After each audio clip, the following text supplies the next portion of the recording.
another HBCU review. Brought to you by HBCU Live.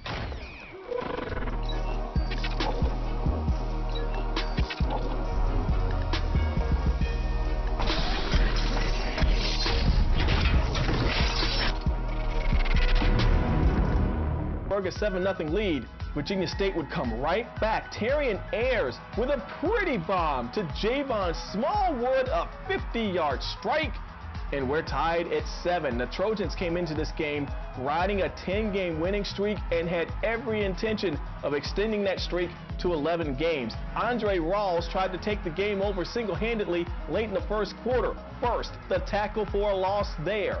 Then the Huskies attempting a field goal. Rawls will block the kick. The ball bounces all over the place, but Trevon Bryan eventually picks it up for VSU, takes it into the red zone. The Trojans are in business. But on the first play of the second quarter, disaster would strike and momentum would change. Ayers, looking to cash in, gets picked off by Donovan Morris. And the Huskies reclaim momentum, and VSU never really recovered. Look at this pretty bomb. Tim Kelly to DJ McFadden, 58 yards.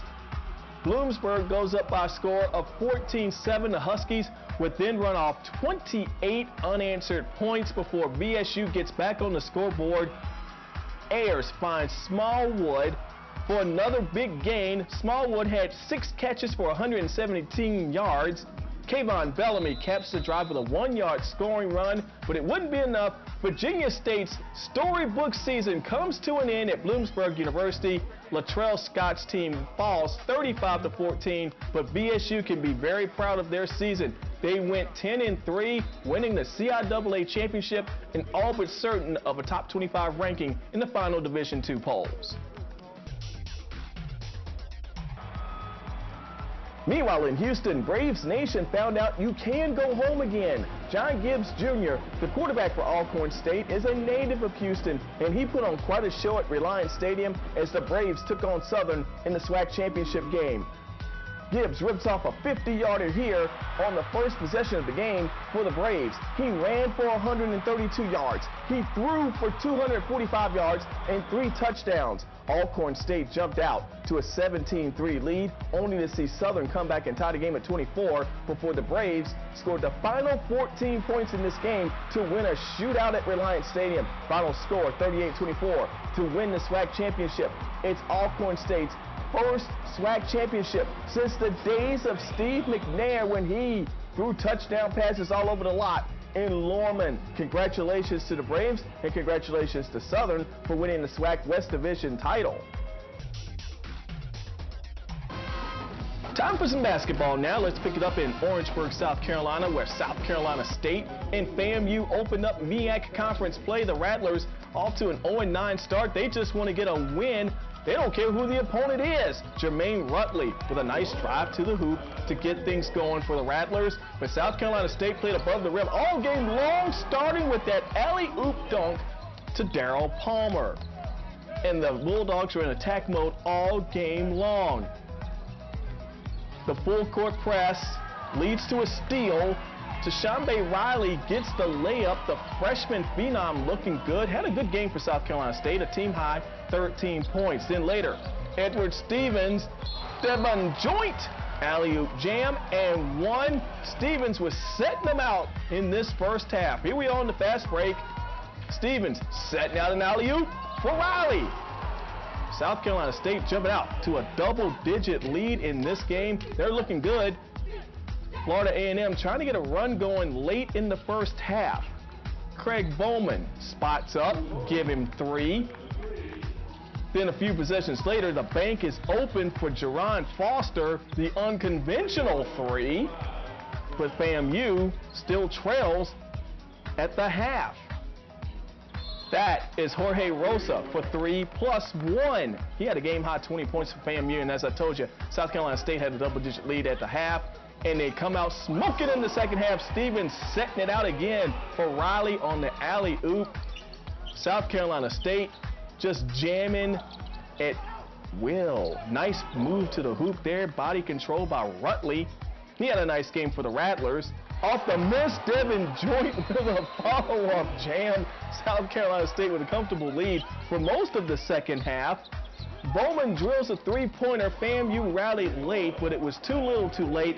South Carolina State wins its conference opener over FAMU. Final score in this game 70-61. The Rattlers now off to an 0-10 start on the young season.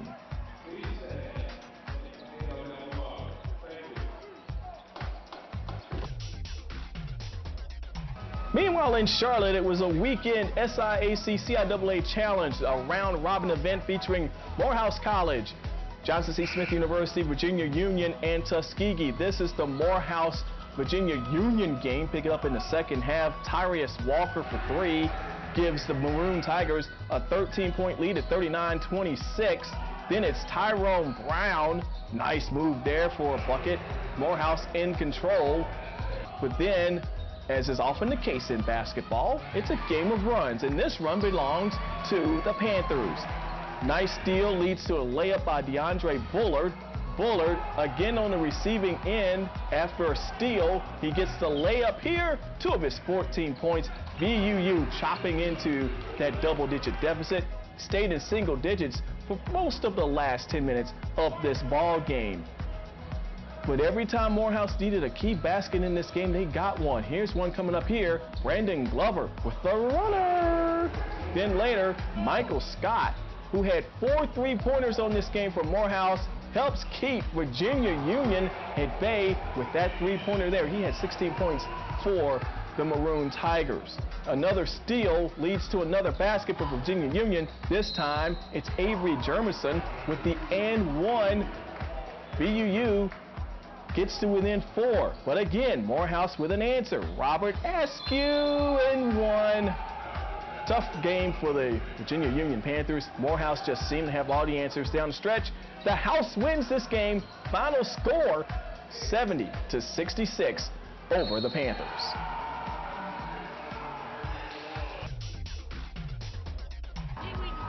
As for the other half of the CIAA SIAC Challenge in day 1, Johnson C. Smith took on Tuskegee. A lot of big men, a lot of big plays in this game for both teams. Pick it up early on in this game. Camden Foster is going to spot up, nail the two-pointer there. But the story of this game, at least for the Golden Bulls, was defense. Blocked shots, a block party at Brayboy. 10 blocked shots for the Golden Bulls. Alondre Davis responsible for 5 of the 10 blocks. Yes, the Windex was working at Brayboy, and the fans, they were loving the block party. But it was more than just block shots for Johnson C. Smith in this game. Robert Davis with a nice cut to the hoop. He gets a layup. Then off the miss, it's JCSU in transition. Rayston Brown gets the finish. 2 of his team-high 15 points. Smith led 39-30 at the break, and in the second half, they just tried to blow this thing wide open. That's Brown with a layup there. JCSU opened the second half with a 25-6 run to open the half. Davis with 2 of his 14 points there. He doesn't just block shots. JCSU led at one point 64-36. And then Gabon Williams gets jiggy with it, except he gets teed up for hanging on the rim. You can't do chin-ups on the rim after a dunk. DeAndre Pratt, I don't need to describe that. He's looking good, and he's letting everybody know it. Johnson C. Smith pulling away, but Camden Foster, 2 of his game-high 26 points there as Tuskegee trimmed the lead somewhat. Vladimir Tilmy with a rebound of a miss there, and then Tilmy with a three-pointer there. But Johnson C. Smith wins this game comfortably. Final score in this game, JCSU 87, Tuskegee 77.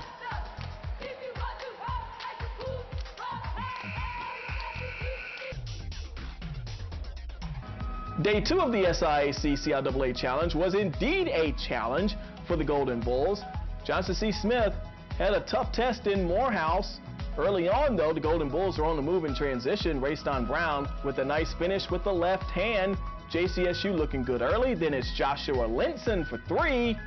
But the first half was dominated by the Maroon Tigers, and I do want to emphasize the word dominated because they couldn't do anything wrong.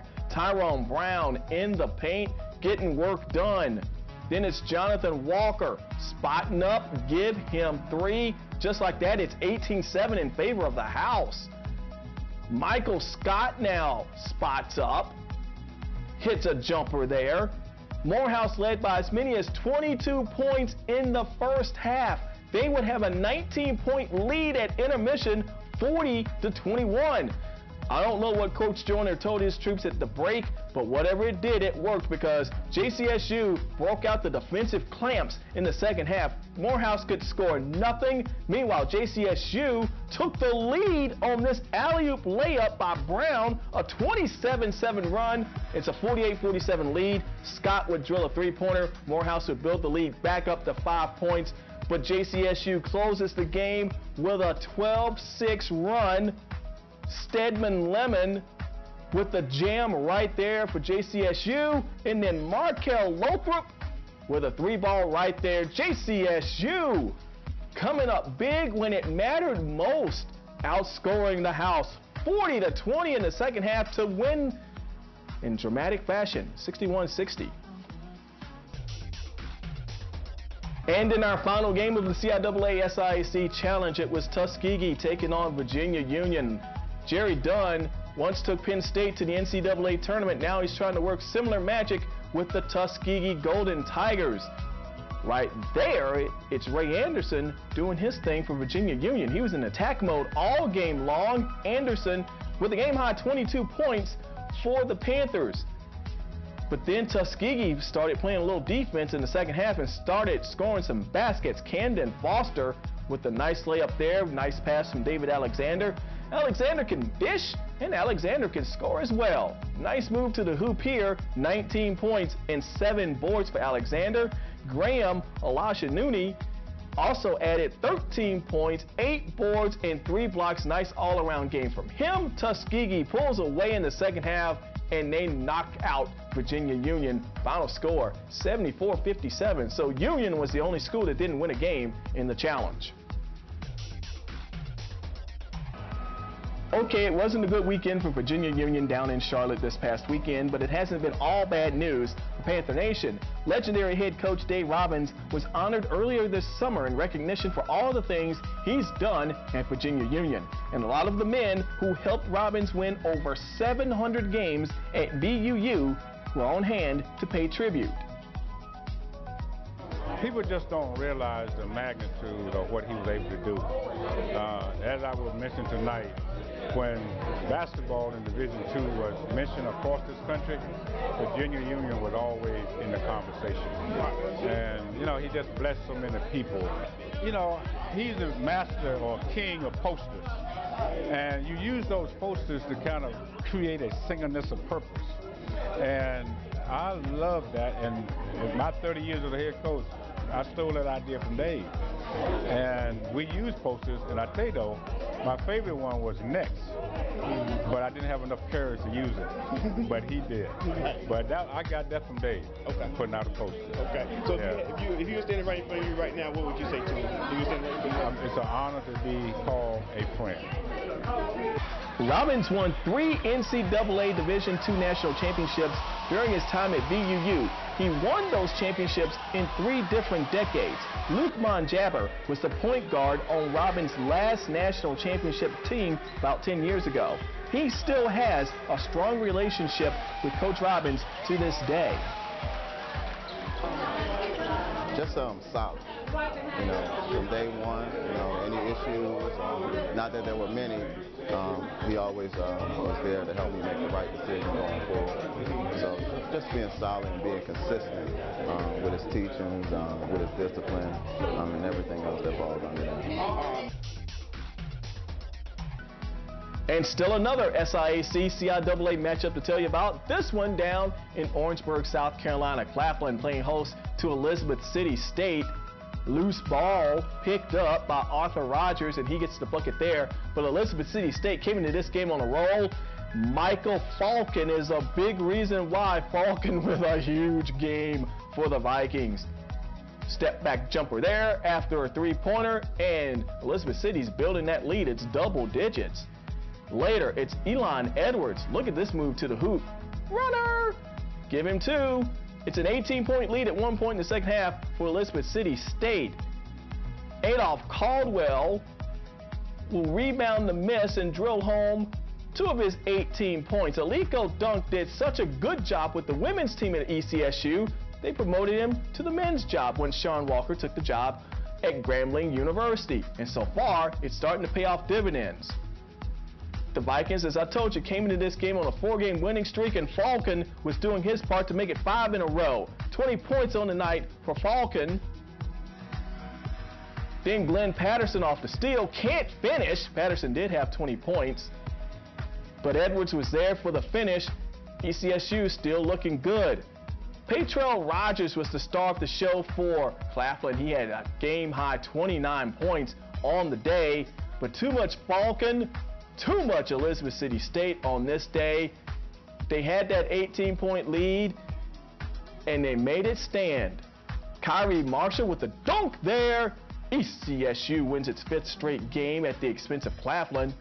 Final score in this game, ECSU 80, Claflin 76.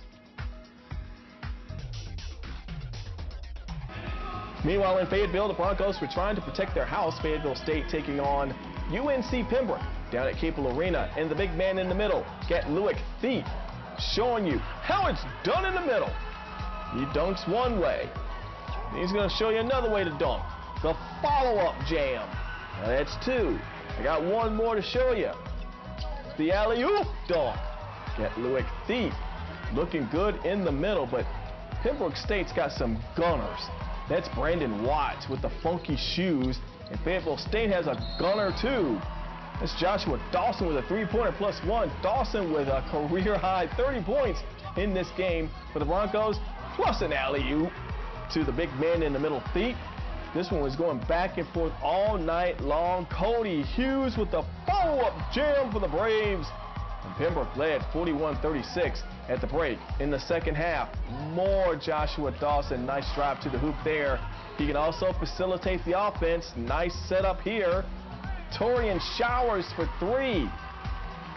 A nail-biter down at Capel Arena. The fans got a kick out of this one. And once again, the facilitator, Joshua Dawson, to Devin Thompson for 3. This game would be decided in overtime. And the Braves just came up with a couple of shots more than the Broncos did. Pembroke wins a nail-biter in overtime. Final score, 95-88.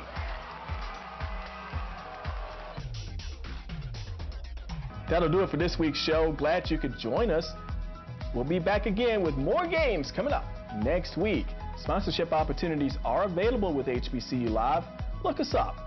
Email us at hbculive@aol.com or give us a call. Office number is 704-609-7157. Thank you so much for joining us for another edition of HBCU Live. We will catch you again next week.